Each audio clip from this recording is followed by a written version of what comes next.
Nhasi tifamba netheme yedu inoti courage to stand. Courage to stand zvongotudza kuti tiwane simba rekumira pana Mwari chero pakaya matambudziko akaita sei. Sekutsvaga kwandakaita, courage is the ability to do something that frightens one. Kukwanisa kuita zvinhu zvinotyisa mukati meupenyu. Tofanira kuzviita tiri kusaidi raMwari zvinhu zvinotyisa, nokuti tikasava necourage togona kusiya shoko raMwari tichiita zvinhu zvaSatani panguva yemadhays epersecution vanhu pavachauraya. Zvinhu zvinoda courage muupenyu zvakafanana nedeath, hunger, poverty, nhamo chaiyo, kozi munguva yenhamo vamwe ndo pavanoita mari vachitengesa zvinhu zvisina basa kune vanhu vaMwari. Mutengeserwa raisi rakanzi bolato mutengeserwa raisi ranzi bolato. Pane mumwe akamboya narotyoro patotenge pakurwa sadza munhu achidya saka tokoti sawana Mwari tofanira kumira pana Mwari. Then my heart breaks. Nyaya inowanzobata ukomana stereki. Munhu ukarambwa wakutofunga kuti upenyu hwapera, wakuzvisungirira. Pamwe pane mumwe munhu atonaka kudarika, ari kukuda atonaka kudarika kuramba iye. Saka unofanira kuramba wakamira pana Mwari. Sickness, urwere, munhu ukarwara ufanire kushaya hope. Enda kumadhokita umbofamba kumapasta unamatire pane kungogara mumba mako uchienda kun'anga uchinyeperwa. Then chaverengerwa vhesi kubva kuna Joshua chapter 24 verse 15 nemeri. Joshua chapter 24 verse 15. Joshua chapter 24 verse 15. Kana muchiti zvakaipa kuteerera Jehovha, zvitaurirei nhasi wamunoda kushumira. Kana vamwari vaishumirwa namadzibaba enyu mhiri kworwizi, kana vamwari vavaAmori vamugere munyika yavo, asi kana ndirini neveimba yangu tichashumira Jehovha. Chakumbira anere chivirungu ativerengero. And if it seem evil unto you to serve the Lord, choose you this day whom you will serve, whether the gods which your fathers served that were on the other side of the flood, or the gods of the Amorites in whose land you dwell. But as for me and my house, we will serve the Lord. Tukupiwa choice wana Mwari. Hanzi uchabvumidzwa kusarudza uda kushumira Mwari kana vamwe vakowa, asi isi semhuri chanamata Mwari. Zviri kunzi chiva naMwari. Tokurudzirwa kuti semhuri mudzimba tikwanise kuwanikwa tichishumira Mwari, tichiita maBible studies, tichinamata. Vamwe vanotorara chaivo vasina kumbonamata Mwari zuva rese, asi ndo zvatiri kukurudzirwa savana vaMwari kuti tikwanise kuwanikwa tichishumira Mwari semhuri tese tikaungana. Chaverengerwa rimwe vhesi kubva kuna Isaiah 41 verse 10. Isaiah chapter 41 verse 10. Verse 10. Usatya nokuti ndinewe, usavhunduka nokuti ndiri Mwari wako. Ndichakusimbisa zvirokwazvo, ndichakubatsira zvirokwazvo, ndichakutsigira noruoko rwangu rworudyi rwokururama. Iri vhesi riri kutiudza sana Mwari, riri kutisimbisa pamberi paMwari kuti chero matambudziko akawanda sei akauya, usatya nekuti Mwari vanewe.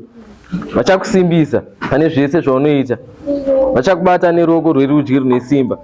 Mwari havambotisiye tichidonha sevana vavo, kuzo vanenge vachida kutoti tikwanise kuwana uche hwekudenga.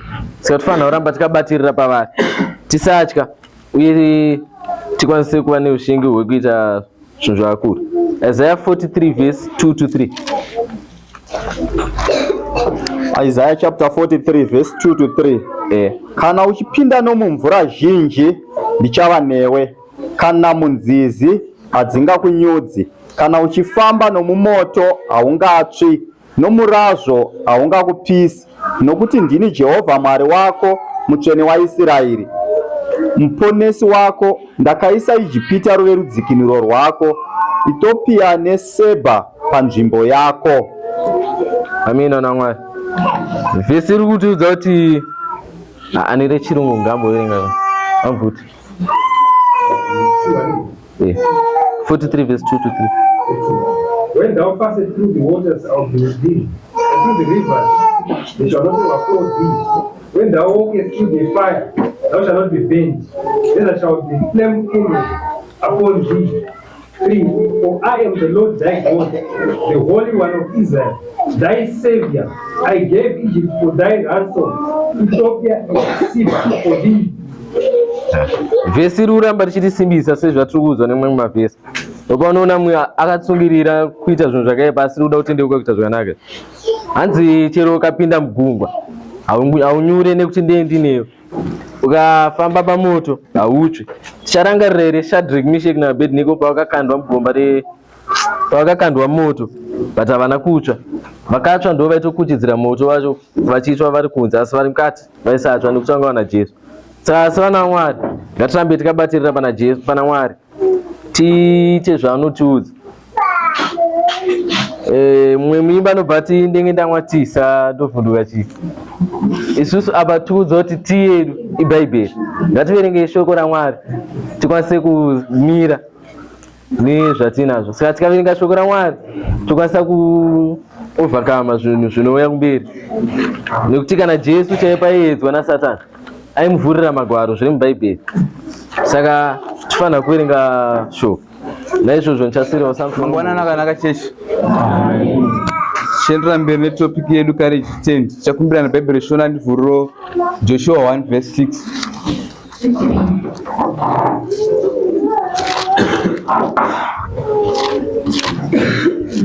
Joshua chapter 1 verse 6. Simba utsunge moyo. Yachimira yote. Vanene chirungu averenga.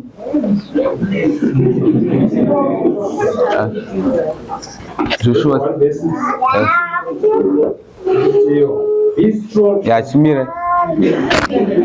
Ana Mwari nemuchirungu zunzi chi be strong. Nemuchishona zunzi chi simba.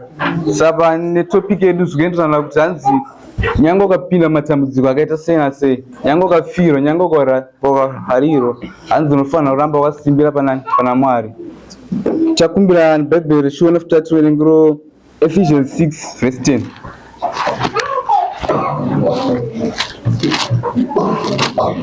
Ephesians chapter 6 verse 10. Pakupedzisira ivai nesimba munashe nomusimba rake guru. Vane chirungu averenga. Finally, my brethren, be strong in the Lord and in the power of his might. Panapa tungonzi hanzi tinofanira kuva nesimba munashe. Zvanzi tinofanira kuva nesimba tichiita mabasa ake Jesu tichitedzera zvaanoda. Ane Bhaibheri shona futi ngadzoke pana Joshua 6 verse 8.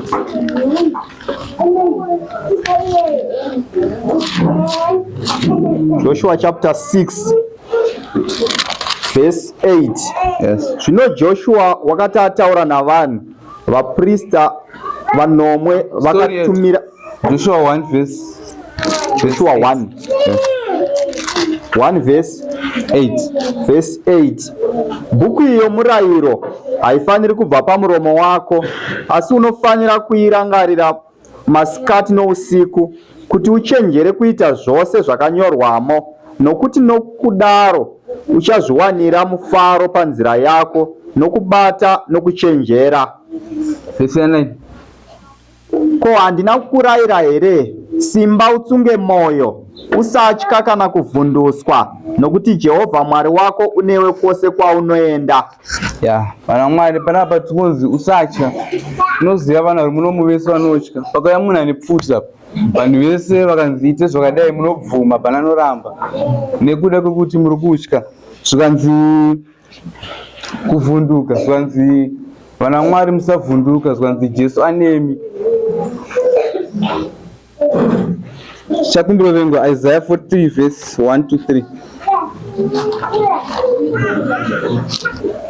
Isaiah chapter 43 verse 1 to 3. 1 to 3. Asi zvino zvanzi naJehovha wakakusika, iwe Jakobho, wakakuumba iwe Israeri. Usatya hako, nokuti ndakakudzikinura. Ndakakudana nezita rako, uri wangu. Kana uchipinda nomumvura zhinji ndichava newe, kana nomunzizi hadzingakunyudzi. Kana uchifamba nomumoto haungatsvi, nomurazvo haungakupisi. Verse 3. Nokuti ndini Jehovha Mwari wako, mutsvene waIsraeri, muponesi wako. Ndakaisa Ijipita ruve rudzikinuro rwako, Ethiopia neSebha panzvimbo yako.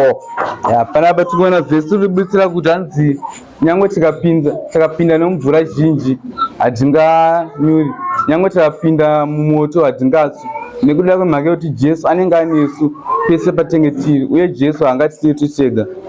Ngo ndozvaninazvo.